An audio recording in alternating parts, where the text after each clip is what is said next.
ರಾಯಬಾಗ ಶಾಸಕ ದುರ್ಯೋಧನ ಐಹೊಳೆ ಅವರಿಂದ ಹೂಳೆತ್ತುವ ಕಾಮಗಾರಿಗೆ ಭೂಮಿ ಪೂಜೆ ಹಾಗೂ ಶಾಲಾ ಕಟ್ಟಡದ ಉದ್ಘಾಟನೆ. ಚಿಕ್ಕೋಡಿ ತಾಲೂಕಿನ ಮೀರಾಪುರಹಟ್ಟಿ ಗ್ರಾಮದಲ್ಲಿ ರಾಯಬಾಗ ಶಾಸಕ ದುರ್ಯೋಧನ ಐಹೊಳೆ ಅವರು 1.60 ಕೋಟಿ ರೂಪಾಯಿ ಅನುದಾನದಲ್ಲಿ ನಿರ್ಮಿಸಿರುವ ಸರಕಾರಿ ಹಿರಿಯ ಪ್ರಾಥಮಿಕ ಹಾಗೂ ಪ್ರೌಢಶಾಲಾ ಕಟ್ಟಡದ ಉದ್ಘಾಟನೆ ಮೀರಾಪುರಹಟ್ಟಿ ಗ್ರಾಮದಲ್ಲಿ 60 ಲಕ್ಷ ರೂಪಾಯಿ ವೆಚ್ಚದಲ್ಲಿ ಹಾಗೂ ವಡ್ರಾಲ ಗ್ರಾಮದಲ್ಲಿ 75 ಲಕ್ಷ ರೂಪಾಯಿ ವೆಚ್ಚದಲ್ಲಿ ಕೆರೆ ಹೂಳೆತ್ತುವ ಕಾಮಗಾರಿಗೆ ಭೂಮಿ ಪೂಜೆಯನ್ನು ಮಂಗಳವಾರ ನೆರವೇರಿಸಿದರು. 2022-23ನೇ ಸಾಲಿನ ನಬಾರ್ಡ್ ಯೋಜನೆ ಅಡಿಯಲ್ಲಿ 1.60 ಕೋಟಿ ರೂಪಾಯಿ ಮೊತ್ತದಲ್ಲಿ 10 ಕೊಠಡಿಗಳನ್ನು ನಿರ್ಮಿಸಲಾಗಿದ್ದು, ಸಣ್ಣ ನೀರಾವರಿ ಇಲಾಖೆಯ ಅಡಿಯಲ್ಲಿ ಮೀರಾಪುರಹಟ್ಟಿ ಗ್ರಾಮದ ಹೊರವಲಯದಲ್ಲಿ 60 ಲಕ್ಷ ರೂಪಾಯಿ ಅನುದಾನದಲ್ಲಿ ಹಾಗೂ ವಡ್ರಾಲ ಗ್ರಾಮದ ಹೊರವಲಯದಲ್ಲಿ 75 ಲಕ್ಷ ರೂಪಾಯಿ ಅನುದಾನದಲ್ಲಿ ಕೆರೆಯ ಹೂಳೆತ್ತುವ ಯೋಜನೆಗೆ ಭೂಮಿ ಪೂಜೆಯನ್ನು ನೆರವೇರಿಸಿದ ಶಾಸಕ ದುರ್ಯೋಧನ ಐಹೊಳೆ ಅವರು ಕಾರ್ಯಕ್ರಮವನ್ನು ಉದ್ದೇಶಿಸಿ ಮಾತನಾಡಿದರು. ಸರ್ಕಾರಿ ಶಾಲೆಗಳಲ್ಲಿ ಶಿಕ್ಷಣಕ್ಕೆ ಶಿಕ್ಷಕರು ಹೆಚ್ಚಿನ ಒತ್ತು ನೀಡಬೇಕು. ಶಾಲೆಗಳು ಸಮುದಾಯದ ಸಹಭಾಗಿತ್ವದಲ್ಲಿ ನಿರ್ಮಾಣವಾದಲ್ಲಿ ಹೆಚ್ಚು ಕಾಳಜಿ ಇರುತ್ತದೆ. ಶಾಲೆಗಳನ್ನು ಅಂದಚಂದ ಮಾಡಿದರೆ ಮಕ್ಕಳ ಕಲಿಕೆಯಲ್ಲಿ ತೊಡಗಲು ಸಾಧ್ಯವಾಗುತ್ತದೆ. ಹಾಗೆಯೇ ಕೆರೆಯ ಹೂಳೆತ್ತುವುದರಿಂದ ಮೀರಾಪುರಹಟ್ಟಿ ಹಾಗೂ ವಡ್ರಾಳ ಗ್ರಾಮದ ಸುತ್ತಮುತ್ತಲಿನ 100 ಎಕರೆ ಪ್ರದೇಶದಲ್ಲಿ ಅಂತರ್ಜಲ ಪ್ರಮಾಣ ಹೆಚ್ಚಾಗಿ ಬೇಸಿಗೆಯಲ್ಲಿ ಕುಡಿಯುವ ನೀರಿನ ಸಮಸ್ಯೆ ನಿವಾರಣೆಯಾಗುತ್ತದೆ ಎಂದರು.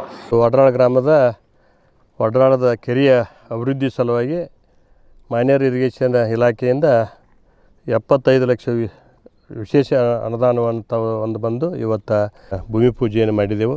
ಅದಕ್ಕೆ ಸುತ್ತಮುತ್ತಲಿನ ಎಲ್ಲ ಗ್ರಾಮಕ್ಕೆ ಇದು ಕುಡಿ ನೀರಿನ ಒಂದು ದೊಡ್ಡ ಕೆರೆ ಇದೆ. ಅದಕ್ಕೆ ಇದು ಕೆರೆ ಲೀಕೇಜ್ ಆಗಬಾರ್ದು, ಕೆರೆಯಲ್ಲಿ ನೀರು ಉಳಿಬೇಕು ಅನ್ನುವಂಥದ್ದು ಒಂದು ನಿಟ್ಟಿನಲ್ಲಿ ನಾವು ಈಗ ಈ ಕೆರೆಗೆ 75 ಲಕ್ಷ ರೂಪಾಯಿ ಈಗಾಗಲೇ ತಂದಿದ್ದೆವು. ಅದನ್ನೆಲ್ಲರೂ ಊರಿನ ಹಿರಿಯರು ಎಲ್ಲ ಭಾಗದ ಜನರು ಸಹಕಾರ ಕೊಟ್ಟ ಒಳ್ಳೆಯ ಕೆಲಸವನ್ನು ಮಾಡ್ಕೋಬೇಕು. ಈಗಾಗಲೇ ಬೆಳಿಗ್ಗೆ ನಾವು ಮೀರಾಪುರಹಟ್ಟಿ ಕೆರೆಯೂ ಕೂಡ ಅಲ್ಲಿ 60 ಲಕ್ಷ ರೂಪಾಯಿ ಅಲ್ಲಿಯೂ ಕೂಡ ಈಗಾಗಲೇ ಭೂಮಿ ಪೂಜೆಯನ್ನು ಮಾಡಿ ಇಲ್ಲಿ ಬಂದಿದ್ದೆವು.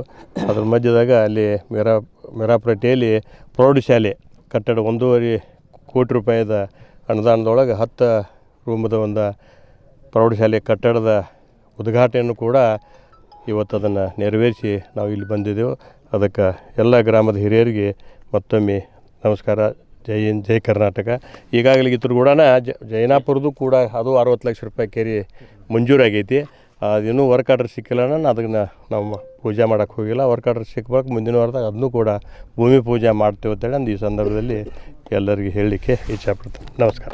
ಈ ಸಂದರ್ಭದಲ್ಲಿ ಕ್ಷೇತ್ರ ಶಿಕ್ಷಣಾಧಿಕಾರಿ ಪ್ರಭಾವತಿ ಪಾಟೀಲ, ಸತೀಶ್ ಜಾಗನೂರೆ, ಮಾಜಿ ಜಿಲ್ಲಾ ಪಂಚಾಯತ್ ಸದಸ್ಯ ಮಹೇಶ್ ಬಾತೆ, ಸುರೇಶ್ ಬೆಲ್ಲದ, ವಿಜಯ ಕೋಟಿವಾಲೆ, ಶಿವಪ್ಪ ಕೋತ, ಲಕ್ಷ್ಮಣ್ ಕೋತ, ಅಪ್ಪ ಸಾಹೇಬ ದಡ್ಡಿ, ಮಾರುತಿ ಹುಡೇದ, PWD ಇಲಾಖೆಯ ಅಭಿಯಂತರರಾದ ಎಂಟೆತ್ತಿನವರ, ಎಇ ಕಾಕ್ಕೋಳ ಮೊದಲಾದವರು ಉಪಸ್ಥಿತರಿದ್ದರು. ಈ ಭಾಗದಲ್ಲಿ ಇದು ಭಾಗೀರಥಿ ಕೆರೆ ಅನ್ನುವಂಥ ಒಂದು ಹಳೇ ಭಾಳ ಕೆರೆ ಇರೋದ್ರಿಂದ ಇಲ್ಲಿ ಭಾಳ ದಿವಸದಿಂದ ಇದನ್ನ ಅಭಿವೃದ್ಧಿ ಮಾಡಬೇಕಾಗಿತ್ತು. ಅದಕ್ಕೆ ಮಾನ್ಯ ಶಾಸಕರು ಇದಕ್ಕೆ 75 ಲಕ್ಷ ರೂಪಾಯಿ ಅನುದಾನದಲ್ಲಿ ಇದು ಅಭಿವೃದ್ಧಿಯನ್ನು ಇಲ್ಲಿ ಮಾಡಲಿಕ್ಕೆ ಆಗಮಿಸಿದ್ದಾರೆ. ಈಗಾಗಲೇ ಗುದ್ಲಿ ಪೂಜೆಯನ್ನು ಸಹಿತ ಮಾಡಿದೆವು.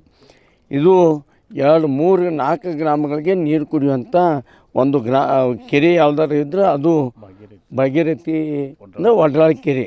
ವಡ್ರಾಳ ಗ್ರಾಮ ಇರ್ಬೋದು, ಕರೋಶಿ ಇರ್ಬೋದು, ಜೈನಾಪುರ ಇರ್ಬೋದು ಮತ್ತು ಹಲವಾರು ಗ್ರಾಮಗಳಿಗೆ ಸಹಿತ ಇದು ಭಾಳ ನೀರಿನ ಒಂದು ಅವಶ್ಯಕತೆ ಇದ್ದಾಗ ಇದು ಭಾಳ ಹೆಲ್ಪ್ ಮಾಡಿದ ಅನ್ನುವಂಥ ಮಾತನ್ನು ಸಹಿತ ಇಲ್ಲಿ ಹೇಳಿ, ಈಗಿನ ಭಾಗದಲ್ಲಿ ಎಲ್ಲೂ ಸಹಿತ ಕೆಲಸ ಇಲ್ಲದೇ ಇದ್ದರೆ ಸಹಿತ ನಮ್ಮ ಭಾಗದಲ್ಲಿ ಅತಿ ಹೆಚ್ಚಿನ ಕೆಲಸವನ್ನು ಮಾನ್ಯ ಶಾಸಕರು ಇಲ್ಲಿ ತೊಗೊಂಬರ್ತಿದ್ದಾರೆ. ಅದೇ ಪ್ರಕಾರ ಜೈನಾಪುರ ಗ್ರಾಮದಲ್ಲಿ ಸಹಿತ ಅಭಿವೃದ್ಧಿ ಮುಂದಿನ ದಿನಮಾನಗಳಲ್ಲಿ ಅಲ್ಲಿ ಫಂಡ್ ತೊಗೊಂಬರುತ್ತೆ ಅನ್ನುವಂಥ ಮಾತನ್ನು ಸಹಿತ 60 ಲಕ್ಷ ಆಗೈತಿ. ಅದು ಕಾರಣಾಂತರದಿಂದ ಅಲ್ಲೂ ಆಗಿದೆ. ಈ ಕೆರೆ ಅಭಿವೃದ್ಧಿ ಆದ್ರೆ ಜನರಿಗೆ ಎಲ್ಲ ಹೊಲಗಳಿಗೆ ಕುಡಿಯೋ ನೀರಿನ ವ್ಯವಸ್ಥೆ ಇವೆಲ್ಲ ಆಗ್ತಾವೆ. ಅದಕ್ಕೆ ಅದನ್ನು ಆದ್ಯತೆ ಕೊಡ್ರಿ ಅನ್ನುವಂಥ ಮಾತನ್ನು ಸಹಿತ ಹೇಳಿ, ಈಗಾಗಲೇ ಕರಗಾವಿ ಯಾತ್ ನೀರಾವರಿ ಬಗ್ಗೆ ಭಾಳ ಕೆಲಸವನ್ನು ಈಗಾಗಲೇ ಆಗಿದೆ. ಈಗಾಗಲೇ ಬೋರ್ಡ್ ಸಹಿತ ಕ್ಲಿಯರ್ ಕೊಟ್ಟಿದೆ. ವರ್ಕ್ ಆರ್ಡ್ರ್ ಅಷ್ಟೇ ಕೊಡೋದು ಉಳಿದಿದೆ. ಅದು ಈ ವಾರದಲ್ಲಿ ಆ ವರ್ಕ್ ಆರ್ಡ್ರು ಸಹಿತ ಆಗ್ತದೆ. ಮುಂದಿನ 15 ದಿವಸ 20 ದಿವಸದಲ್ಲಿ ಸಹಿತ ಈ ಕರಗಾವಿ ಯಾತ್ ನೀರಾವರಿ ಭೂಮಿ ಪೂಜೆಯನ್ನು ಮಾನ್ಯ ಶಾಸಕರು ಇನ್ನೊಂದು ಭೂಮಿ ಪೂಜೆಯನ್ನು ಸಹಿತ ಮಾಡಲಿ ಅನ್ನುವಂಥ ಮಾತನ್ನು ಇಲ್ಲಿ ಹೇಳಿ